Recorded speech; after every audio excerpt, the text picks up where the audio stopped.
প্রিয় দর্শক, আপনাদের শুভেচ্ছা জানাচ্ছি। Universal medical college and hospital আজকের সংবাদপত্রের আজকের আয়োজনে আপনাদের স্বাগত জানাচ্ছি। আমি মীর মাসরুর জামান। সংবাদপত্রের শিরোনামগুলোকে ঘিরে চলমান পরিস্থিতি নিয়ে আলোচনার নিয়মিত এই আয়োজনে আজ আমাদের সঙ্গে রয়েছেন ড্যাফোডিল ইন্টারন্যাশনাল ইউনিভার্সিটির শিক্ষক শেখ শফিউল ইসলাম। আমরা স্বাগত জানাচ্ছি আপনাকে আমাদের মধ্যে। আপনাকে ধন্যবাদ জানাচ্ছি। তো অনুষ্ঠানের রীতি অনুযায়ী সংবাদপত্রের শিরোনামগুলো দেখে নিই, তারপর আলোচনা শুরু করছি। দৈনিক ইত্তেফাক, আবাসিকে দ্বিতীয় দফায় গ্যাসের দাম বৃদ্ধি অবৈধ। রশি টানাটানি নয়, শান্তিপূর্ণ পরিবেশ বজায় রাখতে চাই। খসড়া বিধিমালার অসঙ্গতি নিয়ে অ্যাটর্নি জেনারেলকে প্রধান বিচারপতি। মানব জমিন, বিদেশি শ্রমবাজারে দুঃসংবাদ বাড়ছেই। আমাদের সময়, লাখ টাকায় অবৈধ সংযোগ নারায়ণগঞ্জের ২৫০০। সকালের খবর, জঙ্গি দমনে পুলিশের নতুন বিশেষায়িত ইউনিট, অত্যাধুনিক প্রযুক্তি সজ্জিত, জনবল হবে ৫৮১।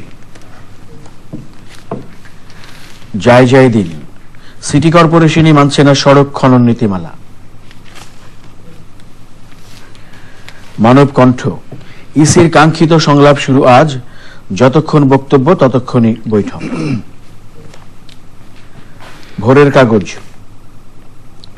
বগুড়ায় ধর্ষণ সহ মা মেয়েকে নির্যাতন, শ্রমিক লীগ নেতা তুফান সহ ৩ জন ৩ দিনের রিমান্ডে। দৈনিক ইনকিলাব, সুশীল সমাজের সঙ্গে ইসির সংলাপ আজ, জাতি প্রশ্নবিদ্ধ নির্বাচন চায় না ইসি সচিব। আমাদের অর্থনীতি, আইনমন্ত্রী পুরোপুরি ইউটার্ন করেছেন প্রধান বিচারপতি। বণিক বার্তা, পদ্মা সেতুর কাজ দীর্ঘায়িত হচ্ছে। দৈনিক দিনকাল, দ্বিতীয় দফায় গ্যাসের মূল্য বৃদ্ধির সিদ্ধান্ত অবৈধ, হাইকোর্ট। দৈনিক সংগ্রাম, দুর্নীতি নির্মূলে দায়িত্বশীলদের বক্তৃতার পাশাপাশি উদ্যোগী ভূমিকা কাম্য, ক্ষমতাবানদের দুর্নীতি ধরা হয় না অথবা রেহাই পায়। দৈনিক করতোয়া, আবাসিকে দ্বিতীয় ধাপে গ্যাসের দাম বৃদ্ধি অবৈধ। The independent, code of conduct for lower court জাজেস, supreme court rises government draft. New nation, second phase household gas price hike from June illegal, High Court. The Financial Express, strategy for fixing flaws in remediated factories soon. Our Time, Judges Service Rules, Top Court rejects government draft. Dhaka Tribune, quality education or a money mill. Professional masters at public universities. শিরোনামগুলো দেখে নিলাম দৈনিক সংবাদপত্রগুলোর। আজ ৩টি সংবাদ শিরোনাম মূলত প্রধানভাবে আমরা দেখতে পাচ্ছি সবগুলো সংবাদপত্রের উপরের অংশে। তার মধ্যে একটি হচ্ছে আজ থেকে নির্বাচন আসন্ন জাতীয় সংসদ নির্বাচনকে সামনে রেখে নির্বাচন কমিশনের সংলাপ শুরু হতে যাচ্ছে এবং প্রথমেই সুশীল সমাজের প্রতিনিধিদের সঙ্গে বৈঠক শুরু হবে, আলোচনা শুরু হবে এবং সেটি প্রধান শিরোনাম রয়েছে। পাশাপাশি অন্য হাইকোর্টের একটি বিষয়, বিচারকের চাকরি বিধি, সেগুলো রয়েছে এবং বগুড়ার একটি ধর্ষণের ঘটনায় গ্রেফতার এবং রিমান্ড, সেই সংবাদ রয়েছে। তো আমরা প্রথমে নির্বাচন কমিশনের সংলাপের বিষয়টি দিয়ে আলোচনা।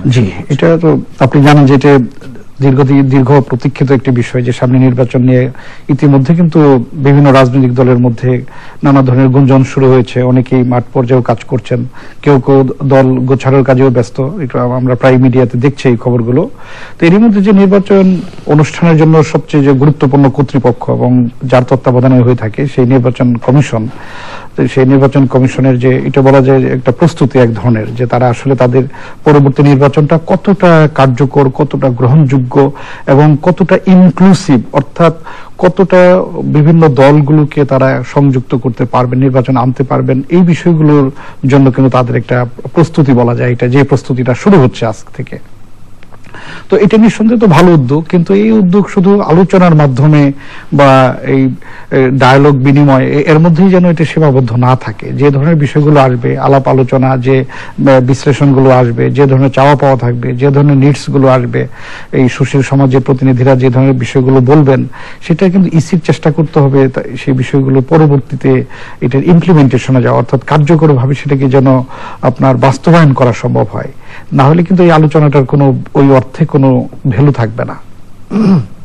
তো এই সংলাপকে আপনি যেগুলো বলছিলেন অন্তর্ভুক্তিমূলক বা একটা ইনক্লুসিভ নির্বাচন ইলেকশন মানুষ চায়, যেন সব বড় বড় দলগুলোর যেন একটা কার্যকর অংশগ্রহণ এখানে থাকে এবং সবার জন্য যেন একটা সমান সুযোগ যেন থাকে। এই সংলাপ উদ্যোগের মধ্যে দিয়ে সেটি কার্যকর হওয়ার সম্ভাবনা, একটা সমান সুযোগ যেন তৈরি হয়। এখন যেহেতু ইসি একটা আপনি যে নির্বাচনের ক্ষেত্রে একটা সুপ্রিম অথরিটি, তো তারা ইচ্ছা করলে তাদের অনেক সুযোগ রয়েছে, সুযোগ কিন্তু এখানে ছোট করে দেখার সুযোগ নাই। সেই সুযোগটাকে যেন কাজে লাগানো সম্ভব হয় সেই বিষয়টা দেখতে হবে। এখন ইসির সাথে নির্বাচনের জন্য আপনার যে সমস্ত প্রতিষ্ঠানগুলো, বিশেষ করে যদি আপনি বলেন যে আইন শৃঙ্খলা রক্ষাকারী বাহিনী, মাঠ পর্যায়ের প্রশাসন, তারা কতটা সহযোগিতা করবে, বা সরকারের অন্যান্য যে প্রতিষ্ঠানগুলো, অঙ্গ প্রতিষ্ঠান আছে যারা নির্বাচনে সরাসরি ইসিকে সহযোগিতা করে, ওই প্রতিষ্ঠানগুলোর সাথে ইসির কতটা ডিলিংস থাকবে, তারা কতটা তাদের ম্যানেজ করবে, তারা কতটা ইসির ম্যানেজমেন্টে বা অপারেশনে কাজ করবে, এই বিষয়টি দেখার বিষয় আছে। এবং এখানে একটা বড় ব্যাপার যে শুধু নির্বাচন, ভালো নির্বাচন মানে কি, এই বিষয়টা আমাদের দেখতে হবে। যে প্রথম ভালো নির্বাচন হতে হলে যে বড় বড় রাজনৈতিক দলগুলো তারা যেন স্বতঃস্ফূর্তভাবে অংশগ্রহণ করে এবং প্রত্যেকের জন্য যেন একটা সমান সুযোগ থাকে, এটা কিন্তু মানুষ চায়, শুধু বাংলাদেশের মানুষ না, এটা আন্তর্জাতিক অঙ্গনেও এমনটি প্রত্যাশা। তো সেটা ব্যত্যয় হলেই তখন কিন্তু নানা ধরনের প্রশ্ন ওঠে। অনেকেই যেমন বলছিলেন, আমরা এমনিতে সংবাদগুলোতেও দেখতে পাচ্ছি যে নির্বাচন কমিশনের সঙ্গে সুশীল সমাজের এই সংলাপের চাইতে তারা বেশি জোর দিচ্ছিলেন যে মূলত রাজনৈতিক দলগুলোর মধ্যে আলাপ আলোচনা করা। হ্যাঁ, এগুলো তো আসলে রাজনৈতিক বিষয়, কিন্তু আমরা বাংলাদেশে এখন এই পর্যন্ত যে বড় বড় মোর্চাগুলো বা বড় বড় দলগুলোর যে আমরা পজিশন দেখছি, তাতে কিন্তু মনে হচ্ছে না যে সহসাই একটি আপনার এরকম ডায়ালগ হবে, অর্থাৎ পারস্পরিক তারা বসে নির্বাচন কিভাবে হবে, কি একটা রূপরেখা এটার জন্য বাস্তবায়ন করা, রূপরেখা তৈরি করা, এটা মনে হচ্ছে না যে এটা সহসাই হচ্ছে। কারণ এক এক দলের কিন্তু অবস্থান এক এক মেরুতে। যেমন আপনি জানেন যে আমাদের একটি বৃহৎ দল হিসেবে যারা ক্ষমতার দীর্ঘদিন বাইরে, বিএনপি, তাদের এক ধরনের একটা দাবি আমরা দেখছি যে সহায়ক সরকার। কিন্তু সহায়ক সরকার কি? সহায়ক সরকারের কিন্তু কোনো পরিষ্কার কোনো আমরা কাঠামো এখন পর্যন্ত পাইনি যে সহায়ক সরকার মানে কি, কারা এখানে দায়িত্বে থাকবেন, তাদের রুলস অফ বিজনেসটা কি হবে, এটা কিন্তু আমরা জানি না। একই সাথে এখন যারা বর্তমান ক্ষমতাসীন দল আছেন, আওয়ামী লীগ, তারা এখন এই সহায়ক সরকারের বিষয়টা কতটা মানবেন, এটা কিন্তু আমাদের দেখার বিষয়। আরেকটি সংবাদ শিরোনাম, প্রধান বিচারপতি তিনি খসড়া, নিম্ন আদালতের বিচারকদের যে খসড়া বিধি যেটা, তো সেটি যে খসড়া দেওয়া হয়েছিল সেটি গ্রহণ করা হয়নি, আইন মন্ত্রণালয় থেকে যেটি দেওয়া হয়েছিল। জি, অসংগতি রয়েছে সেগুলো। জি, এই বিষয়টি আমি আজকে অনেকগুলো মিডিয়াতে এই খবরটি এসেছে, বিশেষ করে একটি প্রধান খবর হিসেবে। এর কারণে এটা কিন্তু আপনার আজকের বিষয় না, এটা মূলত যদি একটু আপনি ব্যাকগ্রাউন্ডের দিকে তাকান তাহলে দেখবেন যে এটা দীর্ঘদিন ধরে কিন্তু একটা টানাপোড়েন চলছে এই দুটো রাষ্ট্রের সবচেয়ে গুরুত্বপূর্ণ দুটো অঙ্গের মধ্যে। যে আমরা তো জানি যে রাষ্ট্রের কয়েকটি গুরুত্বপূর্ণ অঙ্গ রয়েছে, তার মধ্যে যেমন বিচার বিভাগ, আইন বিভাগ, এই দুটো তো পারস্পরিকভাবে একই সাথে সম্পর্কিত এবং একই সাথে কিন্তু তারা একে অপরের পরিপূরক। তো আমরা দেখছি যে এখানে সরকারের সাথে, বিশেষ করে আইন মন্ত্রণালয়ের সাথে কিন্তু বিচার বিভাগের একটা সম্পর্কের দিনে দিনে কিন্তু একটা টানাপোড়েনেই যাচ্ছে। এবং তাদের জন্য যে বিধিমালার যে আপনার খসড়াটা আইনমন্ত্রী মহোদয় নিজে দিয়েছেন প্রধান বিচারপতি, মাননীয় প্রধান বিচারপতিকে, তো উনি তখন দেওয়ার সময় কিন্তু তার এক ধরনের প্রতিক্রিয়া ছিল যে তিনি এতে বিষয়টি সন্তোষ প্রকাশ করেছেন, কিন্তু যখন রিপোর্টে উনি পড়েছেন, খসড়া পড়েছেন, তখন কিন্তু আবার তার হতাশা ব্যক্ত করেছেন এবং এটা পাবলিকলি বলেছেন যে কিছু শব্দ তাদের কাছে আপত্তিজনক ছিল, যেমন উপযুক্ত কর্তৃপক্ষ, মন্ত্রণালয়ে সংযুক্ত, এই ধরনের কিছু শব্দ নিয়ে কিন্তু তাদের আপত্তি রয়েছে। এবং এতে নানা ধরনের মাননীয় প্রধান বিচারপতির কথা রশি টানাটানি নয়, শান্তিপূর্ণ পরিবেশ বজায় রাখতে চাই, এই জন্যই দরকার। আমি আর আগেও আপনাদের একটা প্রোগ্রামে বলেছিলাম, অন্য বিভিন্ন অনুষ্ঠানেও আমি বলেছি যে এই জন্য যেটা দরকার ছিল দুটো প্রতিষ্ঠানের আসলে দুটো প্রতিনিধি দলকে একসাথে কয়েকবার বসা, অন্তত কয়েকবার যদি তারা বসতে পারতেন, তাহলে পারস্পরিক যদি মত বিনিময় হতো, তাহলে তাদের চাওয়া পাওয়ার মধ্যে কিন্তু একটা ব্যালেন্স আনা সম্ভব হতো। না হলে হয়তো তাদের কি এক্সপেকটেশন, আর আইন মন্ত্রণালয় যে ড্রাফট বানালো সেখানে কি আছে, দুটো রিফ্লেকশন যদি এক না হয় তাহলে তো এই টানাপোড়েন থামবে না। এবং এতে কিন্তু আপনার জাতির জন্য ক্ষতিকর, কারণ দুটো প্রতিষ্ঠানই কিন্তু অত্যন্ত গুরুত্বপূর্ণ এবং তাদের বিশ্বাসযোগ্যতাও আমাদের জন্য অত্যন্ত গুরুত্বপূর্ণ। কারণ এই প্রতিষ্ঠানগুলো, এটা পরিষ্কারভাবে একটা বলা দরকার, এই প্রতিষ্ঠানগুলো জনগণের অর্থে পরিচালিত হয়। জনগণের মনে কোনো বিরূপ প্রতিক্রিয়া পড়ুক, কোনোভাবে এই ধরনের কোনো সিদ্ধান্ত এই প্রতিষ্ঠানগুলোর যাওয়া উচিত হবে না। আবাসিকে দ্বিতীয় দফায় গ্যাসের দাম যেটা বাড়ানো হাইকোর্টের একটি সিদ্ধান্ত আজকে আছে, হাইকোর্ট বলেছেন যে সেটি অবৈধ এবং এর আগে যেটুকু বেড়েছিল মার্চে সেই দামেই থাকতে হবে, জুন থেকে যেটি বাড়ানো হয়েছিল সেটি হবে না। জি, এটা একটা অত্যন্ত চমৎকার সিদ্ধান্ত। এটা হাইকোর্টের আমার মনে করব যে এটি একটি সুবিবেচনা প্রসূত রায় বলা যায়। এর কারণ হচ্ছে যে আপনার এই যে আবাসিকের যে দাম, গ্যাসের দাম আবার বাড়বে, এটার কিছু প্রেক্ষাপট যদি আপনি বিশ্লেষণ করেন, আপনি দেখেন যে এই গ্যাসের যে পাইপলাইনের গ্যাসে কিন্তু একটা বড় ধরনের বৈষম্য আছে। আপনি যদি প্রথমে দেখেন যে অনেকেই গ্যাস পেয়েছে, অনেক বাসা বাড়িতে আবার গ্যাসটা পায়নি, এটা একটা বিবেচ্য বিষয়। 2 নম্বর হচ্ছে অনেক এলাকায় গ্যাস থাকেই না। তৃতীয় বিষয়, অনেক এলাকায় গ্যাসের ফ্লোই থাকে না। অনেকে দেখা যায় যে সারাদিন কোনো গ্যাস ব্যবহারই করার সুযোগ পান না, হয়তো মধ্যরাতে সেখানে গ্যাস আসছে। এরকম রাজধানীতে বহু এলাকা আছে, আমি নাম বলতে পারি, আপনি নিজেও জানেন। তো তাহলে এরই মধ্যে যদি আবার দামটা বেড়ে যায়, তাহলে কিন্তু নগরবাসীর জন্য এটি অত্যন্ত কষ্ট, বিশেষ করে যারা এই আবাসিক গ্যাস ব্যবহার করছেন তাদের জন্য অত্যন্ত, এটা মরার উপর খাড়ার ঘা এক ধরনের। আর এছাড়া আপনি দেখেন যে আমাদের কিন্তু নতুন নতুন সমস্যার অন্ত নাই, যে নানা ধরনের সমস্যায় জর্জরিত। শুধু গ্যাসের দাম বৃদ্ধি কেন, সাথে সাথে অন্যান্য ইউটিলিটির চার্জগুলো বেড়ে যাচ্ছে, বাসা ভাড়া বাড়ানো হচ্ছে। আপনি এখন মেডিকেল সার্ভিসের জন্য যদি কেউ যায়, চিকিৎসা সেবার দাম বেড়ে যাচ্ছে, শিক্ষার দিকে খরচা বেড়ে যাচ্ছে, স্কুল কলেজের ফি বেড়ে যাচ্ছে। তাহলে মানুষ যাবে কোথায়? সাধারণ মানুষের জায়গা কোথায় হবে? শুধু ব্যয় বাড়বে, তার তো আয় থাকতে হবে। কারণ দীর্ঘদিন ধরে আপনি দেখেন প্রায় 3 থেকে 4 মাস ধরে নানা দুর্যোগে মানুষ আক্রান্ত। তো এই একে তো দুর্যোগ, তার উপর যদি আরো এইভাবে বিলটা বাড়ে তাহলে তো মানুষের কোনো জায়গা থাকবে না, যাওয়ার জায়গা থাকবে না। আরেকটি সংবাদ শিরোনাম আমরা এর আগে থেকেই দেখে এসেছি, গতদিন থেকেই বগুড়ায় একজন ছাত্রীকে ধর্ষণের ঘটনার কথা তার মা সহ তাকে আবারও নির্যাতন করা হয় এবং মাথার চুল কেটে ফেলা হয়। তো সেই ঘটনায় আসামিদের ধরা হয়েছে।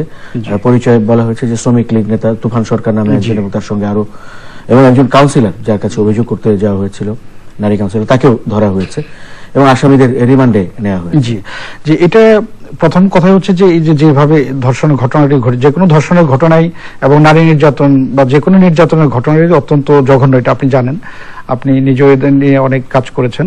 তো একটা বড় বিষয় হচ্ছে এখানে দেখেন যে যিনি ধর্ষকের ভূমিকা এখানে আছেন তিনি একটি রাজনৈতিক দলের কর্মী। তার সত্ত্বেও কিন্তু সে অ্যারেস্ট হয়েছে, অর্থাৎ তিনি এবং তার সহযোগীদের গ্রেপ্তার করা হয়েছে। এটা কিন্তু পুলিশকে এখানে আমরা ধন্যবাদ দিতে পারি। একই সাথে যে বিচারটাও খুব দ্রুত গতিতে শুরু হয়েছে, যে তাদের রিমান্ডে নেওয়া হয়েছে, এই ক্ষেত্রে মনে করব যে এটি অত্যন্ত একটি ইতিবাচক দিক, অন্তত যে ভবিষ্যতে যারা এই ধরনের ঘটনা ঘটানোর চিন্তা ভাবনা করবেন বা যারা এই ধরনের বিষয়গুলোর সাথে নিজেকে জড়াবেন তাদের জন্য কিন্তু এটি একটা উপযুক্ত শিক্ষা। আর আরেকটি বিষয় যে এখানে বলা যায় যে সাথে সাথে কিন্তু তাকে যে সে যে রাজনৈতিক দলের কর্মী, শ্রমিক লীগ থেকে কিন্তু তাকে তার নাম কিন্তু বাদ দিয়ে দেওয়া হয়েছে, অর্থাৎ তাকে পদত্যাগ করতে বাধ্য করা হয়েছে, বরখাস্ত করা হয়েছে। এটা খুব ভালো দিক। কিন্তু এই ধরনের ঘটনা যেন না ঘটে। আমরা প্রায়ই দেখি যে রাজনৈতিক দলের কর্মীর পরিচয়ে, রাজনৈতিক প্রভাবের পরিচয়ে যা ইচ্ছে তাই ঘটনা ঘটিয়ে চলছে, নানা ধরনের অপরাধমূলক ঘটনায় অনেকে জড়িত হচ্ছেন। এটি কিন্তু কোনোভাবে কোনো রাজনৈতিক দলকে উচিত হবে না তাদেরকে গ্রহণ করা বা তাদের রাজনৈতিক দলে রাখা, এবং তাদের বিরুদ্ধে যেন চরমতম পানিশমেন্টের শাস্তির যেন সুনিশ্চিত করা যায়, এই বিষয়টি কিন্তু তাদেরকে দেখতে হবে। এবং এই ক্ষেত্রে মনে করছি যে তার যে বিচারটা শুরু হয়ে গেছে, অ্যারেস্ট হয়েছে, এটা অত্যন্ত ইতিবাচক দিক। যেটি আপনি যেটি বলছিলেন যে আমরা এরকম ঘটনা এর আগেও দেখে থাকি, অনেক হয়েছে, যে এখনো হচ্ছে, একটি ক্ষমতার দম্ভ, ক্ষমতার প্রভাব তারা কাজে লাগাচ্ছে, পার পেয়ে যাওয়ার যেতে। এই জন্য যেটা করতে হবে যে যাদের প্রভাবে তারা এই ক্ষমতাগুলো দেখাচ্ছে, শক্তি দেখাচ্ছে, তাদেরকে এখন অগ্রণী ভূমিকা পালন করতে হবে। যে কোনোভাবেই দলে এই ধরনের দুর্বৃত্তদেরকে ঠাঁই দেওয়া ঠিক হবে না। ধর্ষক, মাস্তান, চাঁদাবাজ, সন্ত্রাসীদের স্থান কোনো রাজনৈতিক দলে দেওয়া ঠিক হবে না। এই বিষয়ে আপনি জানেন যে মাননীয় প্রধানমন্ত্রী কিন্তু সুস্পষ্ট নির্দেশনা দিয়েছেন। কয়েকদিন আগে যে আপনি জানেন যে জেলা প্রশাসকদের যে মিটিং, ঢাকায় যে বড় সম্মেলন হলো, কয়েকদিন ব্যাপী একটা সম্মেলন হলো, এই সম্মেলনে কিন্তু সুস্পষ্ট নির্দেশনা ছিল, সরকারের পক্ষ থেকেই আছে, যে এরা যেন কোনোভাবে পার না পায়। এবং হয়তোবা তারই একটি বহিঃপ্রকাশ আমরাও দেখছি যে সাথে সাথেই তারা গ্রেপ্তার হয়েছেন। যতই ক্ষমতাশীল হোক, তার যে আইনের ঊর্ধ্বে না, আইন তাকে মানতে হবে, এটা কিন্তু সুনিশ্চিত হয়েছে এই বিষয়ে। এই দিক থেকে আমরা স্থানীয় প্রশাসনকে ধন্যবাদ দিতে পারি। তো অনেক ধন্যবাদ আজকে সময় দেওয়ার জন্য এবং আলোচনা করার জন্য। আপনাকে ধন্যবাদ শেখ শফিউল ইসলাম। প্রিয় দর্শক, আপনাদেরও ধন্যবাদ সঙ্গে থাকার জন্য। ভালো থাকবেন সবাই। আশা করি universal medical college and hospital আজকের সংবাদপত্রের নিয়মিত আয়োজনের সঙ্গেও থাকবেন। আজকের মতো আয়োজনটি এখানেই শেষ করছি। শুভরাত্রি।